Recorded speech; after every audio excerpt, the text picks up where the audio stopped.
Greetings, I'm Ilana Lipsett, and I'm so honored to be here with you for your inaugural TEDx event.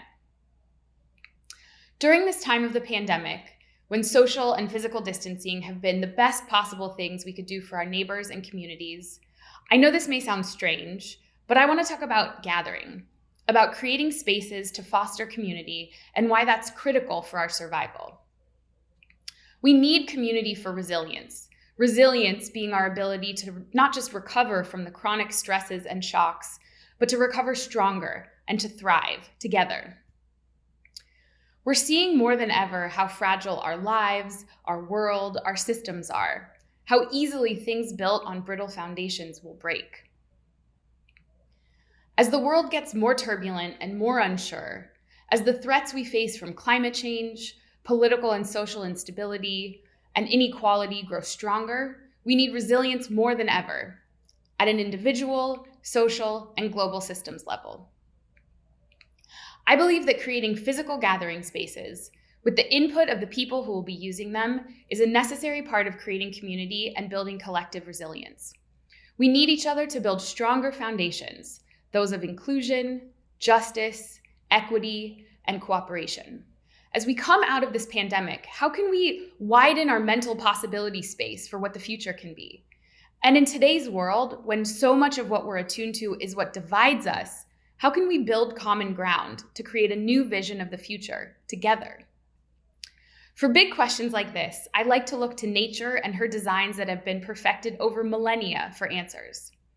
There's a phenomenon called the edge effect, that where two distinct ecosystems meet, there's the most possibility for new life to be created and to thrive. How can we create this edge effect for social ecosystems to create social resilience and diversity that will allow us to thrive? A few years ago, I was part of a small group of people based in San Francisco who attempted to answer this question by creating a physical space in which different social ecosystems could meet. This project, FreeSpace, is a global initiative to transform buildings into temporary community hubs for cultural and civic engagement. In its first iteration, we, a group of artists, community builders, developers, entrepreneurs, public workers, convinced a landlord to give us a huge empty warehouse for $1, a steep discount from its normal price of $25,000 a month. We then turned this building over to the community as both a gift and an experiment.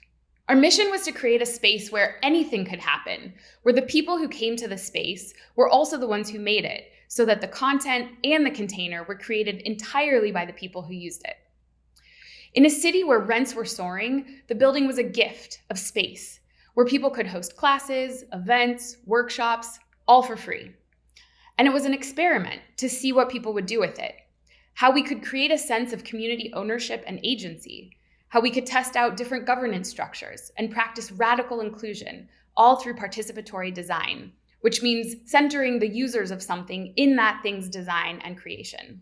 The building that FreeSpace was in a neighborhood undergoing drastic change, on the cusp of gentrification and at the heart of a lot of social crisis because of it. The whole city, in fact, was changing under the influence of new wealth, and this neighborhood was a microcosm of those changes and the challenges that came with them. Rising rents, arts and nonprofits being pushed out, growing homelessness, and inequality. This neighborhood needed conversation. It needed space for people who were being left behind to be heard. And it needed a place that led with culture, that offered things with universal appeal, music, art, food, that was equally welcoming to diverse groups of people, to these distinctly different ecosystems. And so we set out on our experiment. We invited local artists to paint the outside of the building, piquing people's curiosity. And people showed up in droves, sometimes with skeptical eyes, asking, what is this place? What's happening here? Part of this experiment was that it required full participation, no spectators allowed. And so we turned the question back to them. Well, what do you want it to be? What do you want to do here? In a city famous for disrupting things to make space for innovation, it's actually quite rare to invite everyday people to disrupt the systems around them, to design their own future, and to not only encourage participation, but to require it. In the first month alone, we hosted 120 free events, all of them planned and run by people who just showed up. And in this space where anyone could create, host, make. It became a place where you would shed labels at the door, both the ones that you had for yourself, as well as the ones that you would put on others. You could be homeless, engaged in a philosophy club meetup group with a multimillionaire. You could be in between careers, painting a mural on the wall next to someone whose past had led them in and out of jail. And it didn't matter. It didn't matter where you had come from or where you were going. You were building this space together. And so the story of FreeSpace is made up of the stories of those who walk through its doors. Take Mark, a formerly homeless man who taught himself maker skills and opened a laser cutting business. He told his story at FreeSpace and pitched his idea of teaching a maker skills training course to others experiencing homelessness so that they too could learn the skills that had benefited him so much.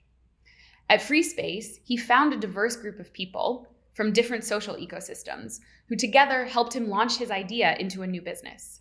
Or take Marie, the woman who started prototyping her own version of interactive social art, creating experiences to increase people's empathy and compassion and connection. FreeSpace was her canvas and also her audience to test out her ideas and to build confidence in her creative path. And she then went on to run the public art program for a prestigious art museum in San Francisco.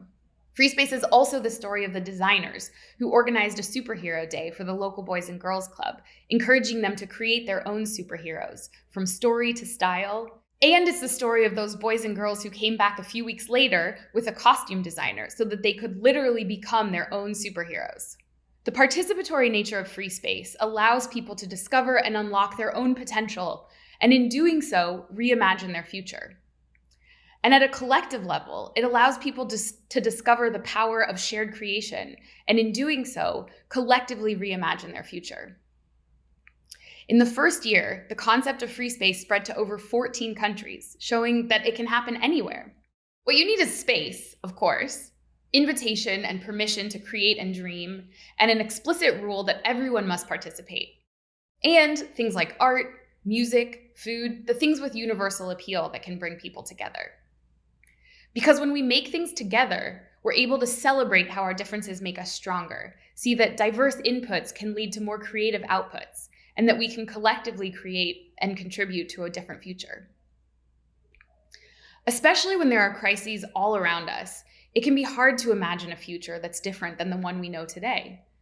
We have cognitive biases that prevent us from long-term thinking. One of these is that we think of our future selves as strangers. Like the part of our brain that lights up when we think about a stranger is the same part of our brain that lights up when we try to think about our future selves. We are literally strangers to our own future. Not only that, but our brains use the same neural pathways for thinking about the future as they do for recalling the past, which makes it really hard to envision a new way of doing things. I now work at an organization called the Institute for the Future, where we don't predict the future, but we teach people to think about the long term differently so that they can envision multiple possible futures. Sometimes this takes the form of pre-experiencing the future so that we can get used to a new way of seeing or doing things. FreeSpace allows people, collectively and individually, to create and experience that something new, to widen the possibility space in which multiple alternative futures can happen.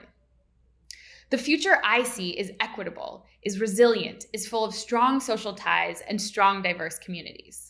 One of the more powerful experiences for me was a forum that we held at FreeSpace with people who had lived in the neighborhood for a long time and were being gentrified out, losing their homes, retail, and a sense of place. They spoke about the changes they were seeing, both good and bad.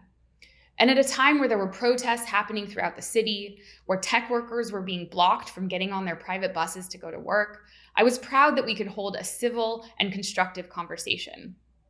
That in this place that had been co-created, the participants had come to respect the space, its diversity, its inclusivity, and had had enough shared experiences with other people so that when it came time to have a difficult conversation about our differences, we were able to do so in a respectful way.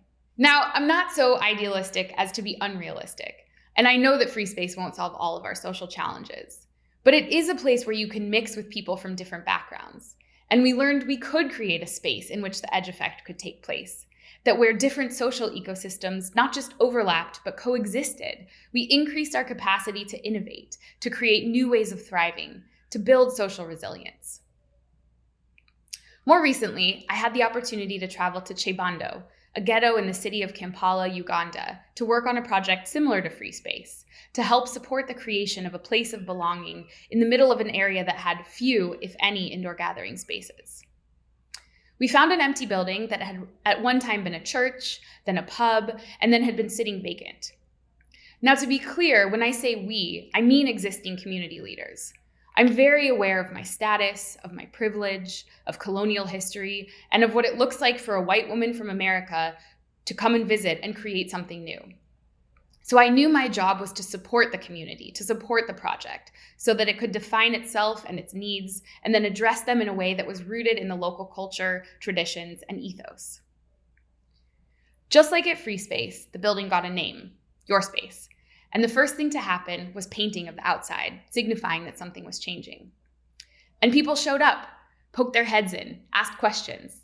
And just like at FreeSpace, with an explicit rule that everyone must participate and an invitation and permission to create and dream, we asked people what they wanted to do, what they wanted to see the space become, what they needed. Participation was an important ingredient in building this space in the community. Neighborhood residents suggested classes they wanted to take and offered skills they could teach, organized gatherings. And so just like at FreeSpace, there was culture and things with universal appeal, craft making workshops, computer classes, art, and music. The village meetings moved from the local chairman's house to Your Space, so it became a center for civic participation as well. There was a focus on health outreach, on the Sustainable Development Goals, which led to the creation of a composting toilet, a garden, and earlier this year, a COVID outreach campaign, which included information, sanitation, and even the youth creating a hand-washing station for the local police, an olive branch between two groups who don't normally see eye to eye. And the reason this matters so much, the reason I've spent so much of my career helping create and support spaces that foster community, is that I believe it's necessary for our survival, that community can be the difference between life and death. In Chicago in 1995, there was a heat wave, at the time one of the worst climate events that the country had ever seen. And in studying the effects of this heat wave and the death toll that was spread so unevenly throughout the city, what became clear was that the neighborhoods that had strong and vibrant communities had much lower death rates than other neighborhoods. Climate change, inequality and instability, pandemics, we need resilience to increase our collective capacity to withstand these storms and to recover stronger. Community builds resilience, and physical space that community builds allows community to be built. Your Space in Uganda is still growing, adding new programs and projects, and also navigating the growing pains of learning to collaborate with local groups. When the FreeSpace experiment in that building in San Francisco came to a close, a nonprofit's arts organization signed a 10-year lease to take over the building, meaning that it has stayed in community hands. When we create spaces for people to gather, we create space to surface the challenges that people are facing. And those closest to a problem are often the ones with the best solutions. So these solutions tend to be nimble and more effective. And while there's no prescriptive blueprint for what ideas or solutions or even plans will work, I believe that free spaces can exist everywhere. FreeSpace and Your Space were prototypes of this participation, of activities with universal appeal that can find common ground, of community-based solutions to local challenges. In other words, the edge effect in practice. The resilience that we build at a local level is a necessary foundation for building resilience at a global level. So as we're coming out of this pandemic and recovering from the multiple crises we've been hit with all around the world, we can learn from the lessons of creating community spaces through participatory design. Who designs physical space is just as important as how it's designed. When we, as a community, design and create something together, we allow ourselves to not just find, but to build common ground, both today and for our shared future. Thank you.